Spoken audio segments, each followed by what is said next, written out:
आता आपल्या आवडत्या मालिकेचे संपूर्ण भाग मालिका प्रसारित झाल्यानंतर लगेचच पाहू शकता फक्त सन नेक्स्ट वर. भारतातील प्रेक्षकांसाठी मोफत सेवा.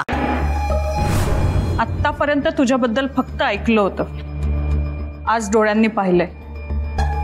तुला काय वाटलं? तू जेलमध्ये येशील, रुबाब झाडशील, हात उचलशील तर सगळे तुला घाबरतील, सगळे तुझ्या अंडर कंट्रोल येतील. तू जर असा विचार करत असशील ना तर हा तुझा खूप मोठा गैरसमज आहे. हे माझं जेल आहे. इथे कायदेशीर बेकायदेशीर सगळी दादागिरी फक्त आणि फक्त माझी चालते. ही जी काही तू हात उचलण्याची चूक केली आहेस ना, ही तुझी शेवटची चूक आहे. यापुढे असं काही घडलेलं जर माझ्या कानावर आलं तर तुझं खाणं पिणं बंद करून तुला अंधार कोठडीत पण टाकायला कमी करणार नाही मी. तुला म्हटले होते ना कायदेशीर आणि बेकायदेशीर, खास तुझ्यासाठी फोन आहे. बोला साहेब, जिच्याशी बोलायला तुम्ही फोन केलात तिच्याशी बोलून घ्या.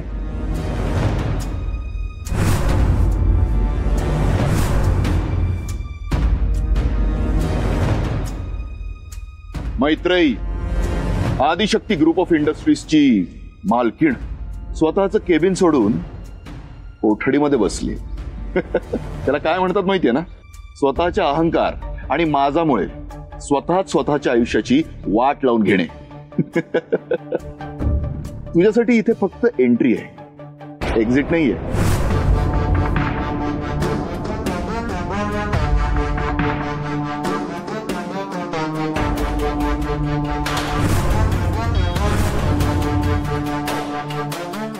हाच फरक आहे तुमच्यात आणि माझ्यात. तुम्हाला स्वप्न बघायला आवडतात आणि मला तुम्हाला स्वप्नातनं जागं करायला आवडतं.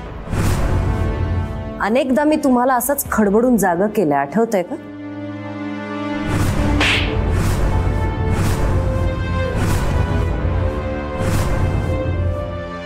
माझ्याशी समोरासमोर दोन हात करण्याची तुमची हिंमत नाहीये, म्हणून माझ्यावर खोटी कारवाई करून स्वतःची लायकी दाखवली तुम्ही. हाती होतंय, जास्ती बोलतीयस. अजून मी काहीच बोललेलं नाहीये. तुम्ही मला एवढा आत्मीयतेने फोन केलेलाच आहे, तर एक गोष्ट लक्षात घ्या, तुम्हाला असं वाटतंय की मी कोठडीत आहे आणि म्हणून सगळे भुंकतायत, पण मी गुहेत आहे असं मानतेय. सावध राहा.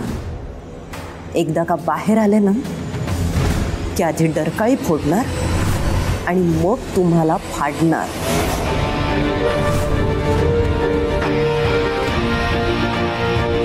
मॅडम, तुम्ही कोण आहात आणि काय करू शकता हे दाखवून द्यायची वेळ आली आहे. तुमच्या कोठडीतल्या वाघाची शेळी झालेली बघायची आम्हाला. तुम्ही काळजी करू नका सर, त्यासाठी माझ्याकडे एक भन्नाट प्लान आहे. काय करणार आहात तुम्ही? तुम्हाला कळेलच लवकर.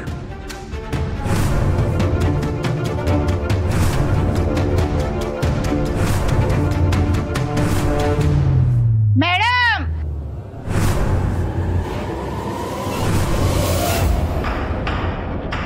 मला बोलवलं? हो. आता फक्त कुणाचा मुर्दा पाडू सांगा? मैत्रेयीचा. नवीन आहे जेलमध्ये, आत्ताच तुझ्या कोठडीत पाठवणार आहे तिला.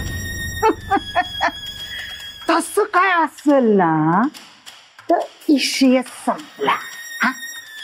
नाही, खरं तर हा विषय तेव्हाच सुरू होणार जेव्हा ती तुझ्या कोठडीत येणार.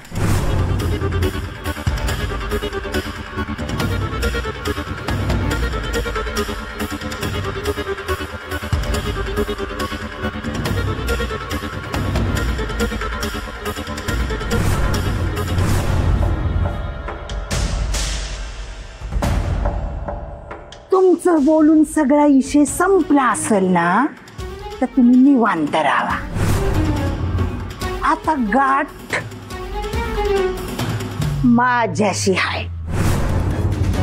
आता तिला अशी काय काट्यावर घेते की जगण्याला नकार आणि मरणाला होकार दिला पाहिजे. गुड.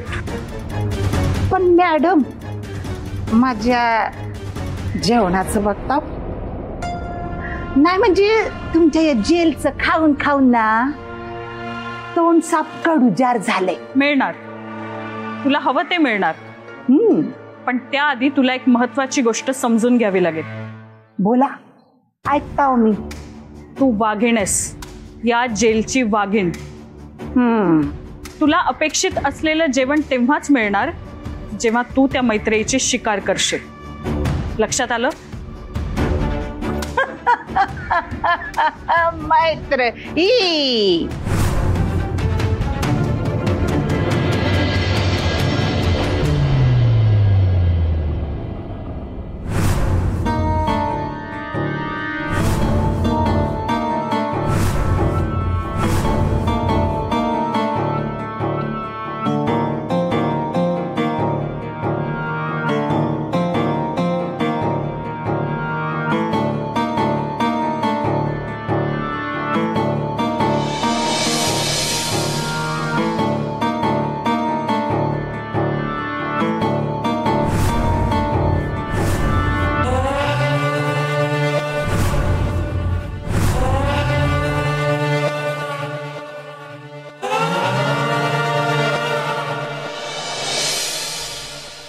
डॉली, आज अगदी सपटून भूक लागून राहिली आहे.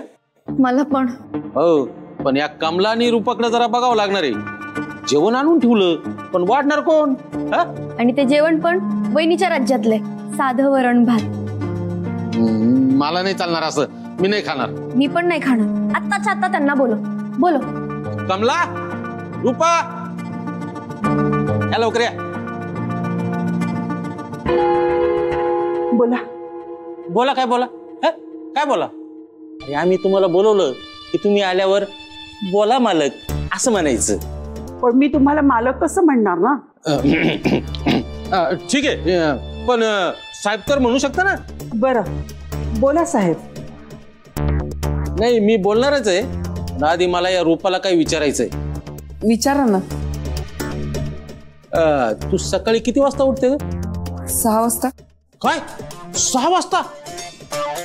अगं तू काय घरची मालकी नाही का 6 वाजता उठायला?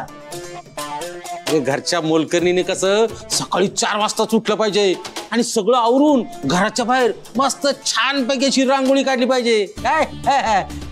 आणि त्यानंतर मला उठवायचं. हा, पण मला उठवायच्या आधी माझ्यासाठी असं मस्त पैकी गरम पाणी काढून ठेवायचं. काय अलग लक्षात? हा, आणि ऐनवेळी मी विसरले, माझ्या लक्षात नाही अशी कारणं चालणार नाही ना. सकाळी उठल्या उठल्या माझ्या डाएट प्लॅन नुसार मला ज्यूस लागतं. मी उठण्याच्या आधीच ते माझ्यासाठी रोजच्या रोज तयार करून ठेवायचं.